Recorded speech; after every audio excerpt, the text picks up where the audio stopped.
ওকে, ধর্ষকদের ননুর গোড়া কেটে দিতে হবে। সবাই ভালো থাকুন, সুস্থ থাকুন। নুরু, তুমি এগিয়ে চলো। শেপুদা আছে তোমার সাথে, ততক্ষণ পর্যন্ত তোমার সাথে থাকবে যতক্ষণ তুমি মুক্তিযুদ্ধের চেতনার বাস্তবায়নের পক্ষে থাকবে। ৭১ টিভির বিরুদ্ধে ওইসব ফালতু প্রপাগান্ডা বন্ধ করো। আর তুমি কথা কম বলো, তুমি বেশি বাইরে গেছো। তোমার মাথায় তুলে দিয়েছি, তুমি এখন শেপুদাকে চিনো না, টেলিফোন করলে ধরো না, তাই না? বেয়াদব, ব্যাতমিজ। I say shut up. Mahmudur Rahman মান্নাকে তুলেছিলাম, বেইমানি করেছে, এক টেলিফোন করছি, 2 বছর জেল খাইতে আইছে, কইয়া দিছি আমি। গণজাগরণ মঞ্চ বানাইছি আমি, একটা ফসম ছিটতে পারে তার জন্ম হয় নাই পৃথিবীতে। দেখাইছি না প্রমাণ করে? অনেকবার প্রমাণ করেছি। নুরুল হক নূর বাঙালি জাতির নিপীড়িত, নির্যাতিত, অধিকার বঞ্চিত মানুষের প্রতিনিধিত্ব করছে, কথা বলছে, শেফুদার প্রতিনিধিত্ব করছে। আমি যে এই কথাগুলো অনলাইনে বলছি, দেশের মাটিতে সেখানে গিয়ে বলতে পারি না। যখন বলেছি, জেল, জুলুম, অত্যাচার, ভাঙা মেরুদণ্ডের ব্যথা এখনো আছে। আমি অনেকবার মৃত্যুর হাত থেকে রক্ষা পেয়েছি, 14 থেকে 15 বার জেল কেটেছি। এখনো বলতে পারেন আমি জেলেই আছি, যদিও নিজের বাড়ি। কিন্তু যখন তখন স্বাধীনভাবে ঘরের বাহিরে যেতে পারি না, নিরাপত্তা বেষ্টনী ভঙ্গ করতে পারি না। অস্ট্রিয়ার প্রেসিডেন্টের সমমর্যাদায় আমাকে নিরাপত্তা দেওয়া হয়েছে। আমার অগণিত বডিগার্ড আছে। আমার বাড়ির চতুর্পাশে ছাদে কমপক্ষে 50 থেকে 60 জন পুলিশ পাহারাদার থাকে 24 ঘন্টা। কথা বোঝেন নাই?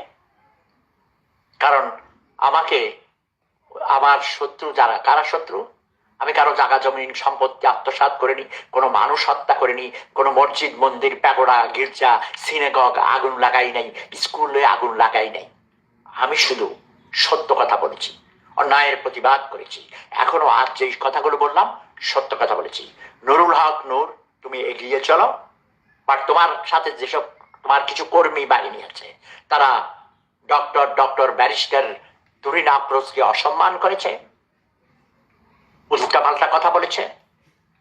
এবং তোমাকে সাবধান করে দিচ্ছি, ওই আজহারি, মাঝারি, খাজারি, জামাত শিবিরের এইসব নেড়ি কুত্তারা যদি তোমার সাথে আসা একই মঞ্চে একীভূত হতে যায়, তাহলে শেফুদা তোমার সাথে থাকবে না। আমি তোমাকে আকাশে তুলেছি, মই দিয়েছি।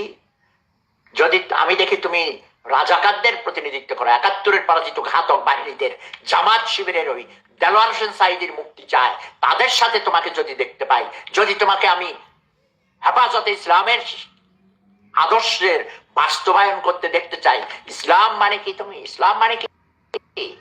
৭১ টিভি রাজাকারদের আতে ঘা। 3 বছর আগে আমি নিজেই ৭১ টিভির সমালোচনা করেছি, কিন্তু বর্জন করিনি। ৭১ টিভি বর্জন করতে বলিনি। আসমা আব্দুর রহকে আমার নেতা, যিনি 1971 সালের 2রা মার্চ সর্বপ্রথম নির্বাচিত ডাকসুর ভিপি, তিনি সর্বপ্রথম জাতীয় পতাকা উত্তোলন করেছেন। মহান মুক্তিযুদ্ধের মূল নেতাদের মধ্যে 4 খলিফার 1 খলিফা আসমা আব্দুর রব, তাকে অসম্মান করেছেন বরিশাল্লা খাচ্চর কি নজরুল না মজরুল সাংবাদিক নামের কলঙ্ক, নেড়ি কুত্তা, চেহারা দেখলে চোরের মতো দেখা গেছে। সে আসমা আব্দুর রবকে অসম্মান করে কথা বলেছিল ৭১ টিভি থেকে, এবং উপস্থাপিকা কি যেন নাম ছিল, সে তাকে সুযোগ দিয়েছিল। সেজন্য আমি বাবুকে আমি বলে দিয়েছি, বাবুর শ্বশুরকে আমি চিনতাম, সচিব ছিলেন। ওকে, এত কথা আমি বুঝি না।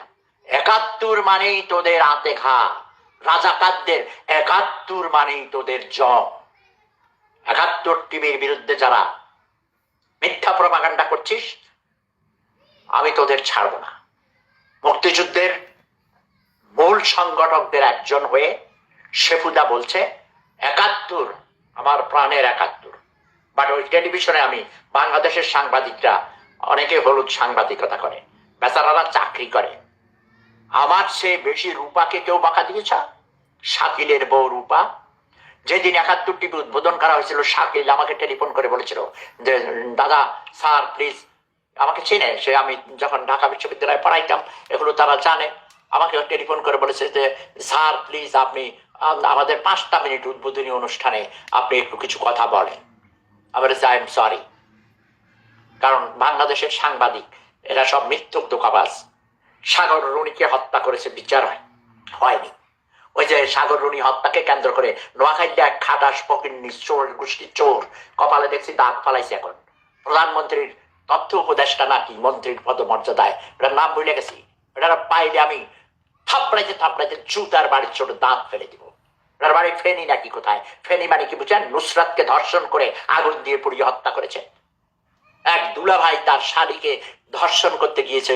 আমাকে মেয়েটা বলেছিল, মেয়েটা বিয়ে কোথায় পড়তো, গ্রাজুয়েশন মানে ডিগ্রিতে পড়তো কলেজে। আমাকে বলেছে যে স্যার, ওই যে ফেসবুকের ইনবক্সে টেক্সট লেখছিল, বলেছে স্যার আপনার কাছে আমি আপনার ভক্ত, আপনাকে অনেক ভালোবাসি শ্রদ্ধা করি, আমাকে একটু বাঁচান। কি হয়েছে? কাজে আমার দুলাভাই আমাকে মানে ধর্ষণ করতে চায়।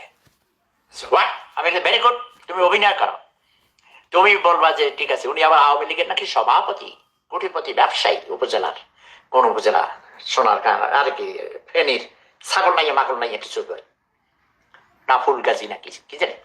তারপরে কইছে, আমি বলছি ভেরি গুড, তুমি কইবা হ্যাঁ দুলা ভাই আজকে রাতে আপনি আইসেন, সবাই ঘুমাইয়া গেলে মধ্যরাতে আমরা দুইজনে খেলো করব, আপনি আমাকে খেলো করে দিয়ে হ্যাঁ আসেন। তুমি একটা নতুন ব্লেড কিনে আনবা, রাইখা দিবা কাছে, রেডি করে রাখবা। আর যখন তিনি টাং করে একেবারে ন্যাংটা হইয়া উলঙ্গ হইয়া উদ্যত হবে, তোমাকে চুমা দিবে, তোমার দুধের পোটায় চুমা দিবে, তোমার দুধের পোটায় পাঞ্চিং করতে লইব, এরকম খুলবে যখন, একটু চান্স দিবার প্রথম উত্তেজিত করার জন্য, তখন আস্তে তার নুনুর গোড়াটা ক্যাস করে কাটিয়ে দিবা। তাই করেছে, এটা পত্রিকাতে ছবি সহ আমরা দেখেছি। কেটে দিয়েছে, কিন্তু ওই মানে পুরাটা ননুক কেটে গেছে, কিন্তু চামড়ার একটু লাগানো ছিল, এরকম ছবি দেখেছি ফেসবুকে। আপনারা দেখেন নাই? এটা করে দিবেন, নুনুর গোড়া কেটে দিবেন। আর এখন ওই যে আইনমন্ত্রী একটা আওয়ামী লীগের আওয়ামী রাজাকার ফকির নির্মলা, ওর বাবাও এক সময় নাকি মন্ত্রী ছিল, এমপি ছিল, ওই যে ব্রাহ্মণবাড়িয়ার ওইদিকে বাড়ি, বুঝছেন? এটা ফালতু। এ কয়েছে জামাত শিবির ব্যান করবে, কিন্তু করে নাই। এটা ফালতু বেয়াদব, শেখ হাসিনার গোলাপ, 5 আটা কুকুর।